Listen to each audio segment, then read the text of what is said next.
Imagine an earthquake, not just any earthquake, mind you. Imagine one so profound it shatters the very foundations of our thinking. This is Friedrich Nietzsche, a philosophical earthquake.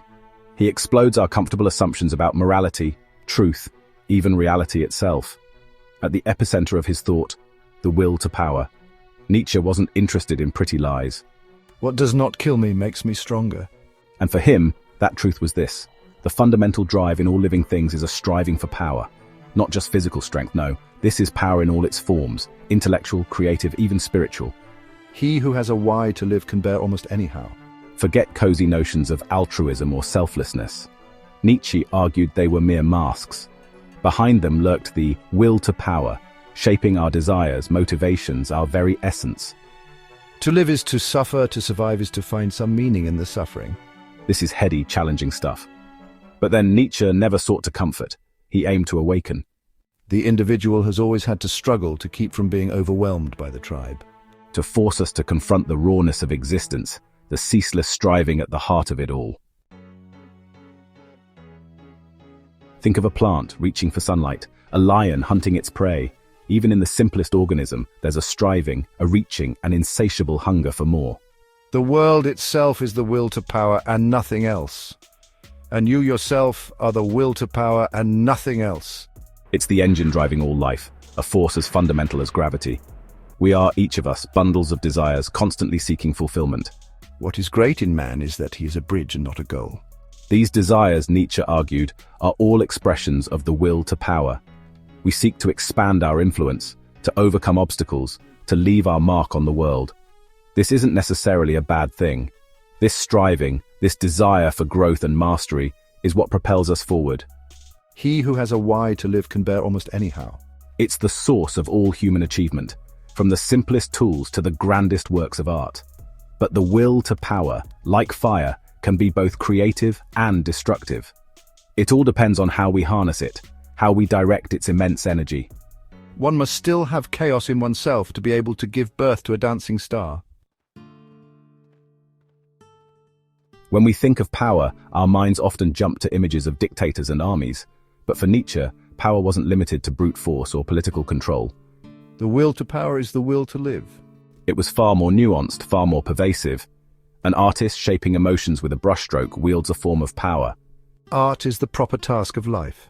A scientist unlocking the secrets of the universe exercises power over ignorance. He who fights with monsters should be careful lest he thereby become a monster. Even a parent nurturing a child exerts a subtle and profound form of power. What does not kill me makes me stronger. Power, for Nietzsche, was about influence. It was about the ability to shape the world around you, to bend it to your will, even in the smallest of ways. One must still have chaos in oneself to be able to give birth to a dancing star. This broader understanding of power is crucial to grasping Nietzsche's philosophy. It's not just about kings and conquerors. It's about the fundamental human drive to overcome, to create, to impose order on chaos. To live is to suffer, to survive is to find some meaning in the suffering. Section 4, The Hunger of the Weak, a Twisted Form of Will. Here's where things get really interesting. Nietzsche argued that even those who seem powerless, the downtrodden, the meek, are driven by the will to power. He said, the will to overcome an emotion is ultimately only the will of another, or of several other emotions. But their will takes a different, often twisted form. Unable to assert themselves directly, the weak seek power through cunning manipulation and, most insidiously, morality. Nietzsche observed, morality is the best of all devices for leading mankind by the nose. They create systems of values where weakness is praised as virtue, where strength is condemned as evil. Think of the priest preaching humility while wielding immense influence over his flock. Nietzsche remarked, in individuals, insanity is rare, but in groups, parties, nations, and epochs, it is the rule. Think of the bureaucrat, clinging to rules and regulations, deriving power from controlling others' lives. This, for Nietzsche, is the ultimate irony. The weak, in their very attempt to deny the will to power, end up becoming its most cunning practitioners.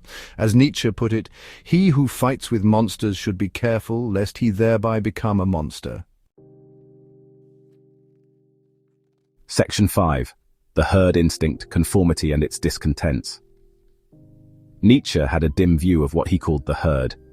In individuals, insanity is rare, but in groups, parties, nations, and epochs, it is the rule. This wasn't just about social class.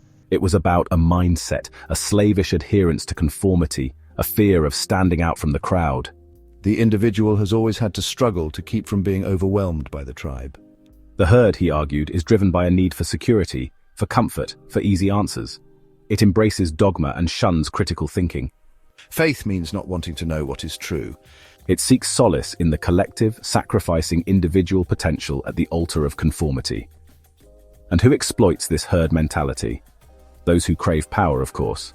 Whoever fights monsters should see to it that in the process he does not become a monster. Leaders, politicians, even religious figures all tap into the herd's desire for belonging, manipulating it to further their own agendas.